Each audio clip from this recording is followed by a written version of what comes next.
पीले दांत वाली बहू। रंजना कभी ब्रश नहीं करती थी। उसे कितनी बार उसके माँ बाप ने डांटा, लेकिन उसका कोई असर उस पर होता ही नहीं था, जिस कारण से उसके दांत पीले पीले हो जाते हैं।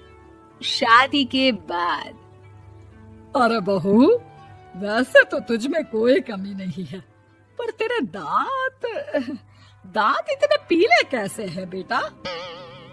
कैसे मतलब? कोई सर्जरी थोड़ी ना कराइए। वो तो क्या नाम, मैं ब्रश नहीं करती थी तो पीले हो गए। अब क्या करूं? आप कहें तो लाल करवा लूं या फिर काले? यार ये क्या है, क्यों माँ से लड़ रही हो? लड़ रही हूँ? अरे मैं लड़ रही हूँ या ये बोल रही है कि दांत पीले हैं, पीले।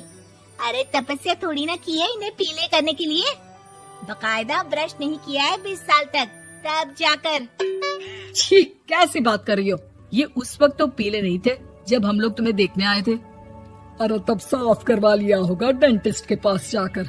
अब देखो कैसे पीले पीले लग रहे हैं। रंजना सास की तरफ गुस्से से देखती है। फिर शुरू हो गई पीले पीले पीले। अरे पीले तो तब भी थे जब मेरे हाथ का रसगुल्ला उड़ा उड़ा कर खा रही थी और बोल रही थी, लड़की नहीं गुणों का खजाना दे रहे भाई साहब आप। खैर, अब वो लोग करते भी तो क्या करते, पीले दांत वाली बहू पल्ले पड़ी थी तो झेलना तो था ही। एक दिन कीर्तन में रंजना गाना गा रही थी। अरे कमला बहन, माँ का द्वार है, यहाँ तो सब शुद्ध होकर आते हैं, फिर अपनी बहू को ब्रश भी नहीं करवाती तुम। दूर से पीले पीले दांत भक्ति में बाधा उत्पन्न कर रहे हैं। अरे कोई 2 साल के बच्ची थोड़ी ना लेकर आई हूँ मैं बहू बनाकर। अच्छी खासी लड़की है, अरे कैसे करवाऊं ब्रश? ये तो उसे खुद करना चाहिए ना। अब माँ बाप तो इसके जैसे तैसे निपटा दिए, ये नहीं सोचा कि सास कैसे संभालेगी। सास बहू को लेकर घर आ जाती है, लेकिन सोच लेती है कि अब इसे लेकर कहीं नहीं जाएगी। अगले रोज बहू कहती है, अरे क्या हो गया, मंदिर नहीं जाना क्या? कीर्तन का वक्त हो रहा है। मेरी मधुर वाणी से कान्हा जी जागते हैं और सोते हैं। आप तो जानती है ना उनकी भक्ति में कितना मन लगता है मेरा। वो क्या है ना, तबीयत ठीक नहीं लग रही है मेरी, आराम करूंगी मैं। तबीयत ठीक नहीं लग रही? अभी तो मिथुन के गाने पर नाच रही थी आप, और अब बोल रही है कि तबीयत ठीक नहीं लग रही। अरे भक्ति में मन लगा लो सासू माँ, ऊपर जाना है, क्या मुंह दिखाओगी आप? हाँ? सास को बहू की बात पर गुस्सा आ जाता है। मैं क्या मुंह दिखाऊंगी, इसकी चिंता तो ना कर, समझी? अपने मुंह की चिंता कर, जो ये पीले पीले दांत लेकर हर जगह पहुंच जाती है। पता है लोग कितना मजाक बनाते हैं। ना जी ना, मैं नहीं जाना कहीं तेरे साथ। तो ये बात है, कोई ना, मत जाओ, मैं अपने कमरे में ही बैठकर भक्ति कर लूंगी। ऊपर वाला दांत थोड़ी ना देखता है, मन देखता है, भावना देखता है।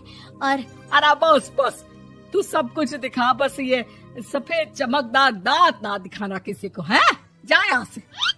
बहू को सास की बात का कोई फर्क नहीं पड़ता, वो तो जैसी थी वैसी ही रह जाती है। सुबह नहाकर किचन में खाना बनाना, फिर खाना खाना, कीर्तन भजन करना और सो जाना। एक दिन, माँ जी मैं सहेली के घर जा रही हूँ, शाम को लेट आऊंगी। हाँ हाँ तो जाना, मैंने कौन सा तेरी आरती करनी है घर पर बैठकर। रंजना सहेली के घर जाती है, जहाँ वो पार्टी में जाने की तैयारी कर रही होती है। अरे शिखा, कहाँ जाने की तैयारी कर रही है? मैं गलत वक्त पर आ गई क्या? अरे नहीं यार, उल्टा सही वक्त पर आई है। मैंने ये साड़ी और ज्वेलरी निकाली है यार, शाम को इनके ऑफिस की एक पार्टी में जाना है। बताना कैसा लग रहा है ये सब? नहीं यार, इस ड्रेस के साथ तो वो वाली ज्वेलरी अच्छी लगेगी। हाँ हाँ सही बोल रही है, मैंने ध्यान ही नहीं दिया। वैसे तो हमेशा से मस्त फैशन सेंस रखती है। तो बड़ा जाती होगी ना पति के साथ पार्टी में। रंजना कुछ नहीं बोलती, बस सोचती है कि यार काश ये बात सही हो जाती, पर मैं क्यों नहीं जाती पार्टी में? क्या इन लोगों की कोई पार्टी होती नहीं होगी? रंजना घर आती है और रात में पति से सवाल करती है, एक बात बताइए, आप मुझे किसी पार्टी में क्यों नहीं ले जाते? क्या आपके यहाँ ऑफिस में पार्टी नहीं होती? पति बेचारा क्या कहता कि दांत पीले हैं तुम्हारे इसलिए। अरे कोई पार्टी होती नहीं हम लोगों के ऑफिस में, तो कहाँ से लेकर जाऊं? और मार्केट, मॉल, कहीं वीकेंड घूमना, कहीं तो। अरे यार, सारे हफ्ते में एक छुट्टी मिलती है, तो सोचता हूँ कि आराम ही कर लूं। क्यों? रंजना मन मार के रह जाती है। पहले कभी सास के साथ मंदिर जाया करती थी, लेकिन वो भी सास ने ले जाना बंद कर दिया। घर बैठी बैठी रंजना बोर हो जाती है। तभी उसे आइडिया आता है और वो मायके जाने का सोचती है। सासू माँ, 2 दिनों के लिए मम्मी के घर जा रही हूँ। अच्छा ठीक है, आराम से जा। और हाँ, माँ से कुछ अच्छी आदत सीख कर आना कि कैसे शरीर के हर भाग की तरह दांतों की सफाई भी जरूरी होती है, समझी?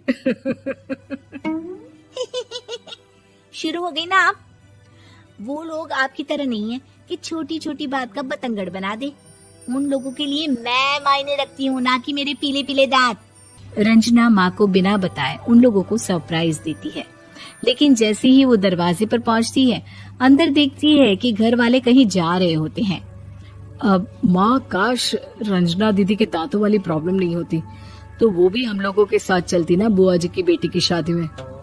हाँ बेटा, लेकिन अब उसे कौन समझाए कि उसको उसके पीले दांत नहीं दिखते, लेकिन उसके आसपास के लोगों को कितना एम्बैरेसिंग फील कराते हैं।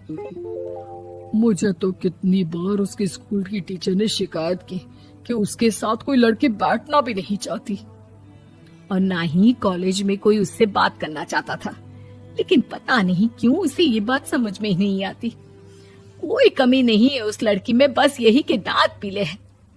वो तो भला हो जीजा जी और उनकी माँ का, जो दीदी को जैसी है वैसे ही रखा हुआ है। रंजना को अपने घर वालों की बात सुनकर बहुत दुख होता है।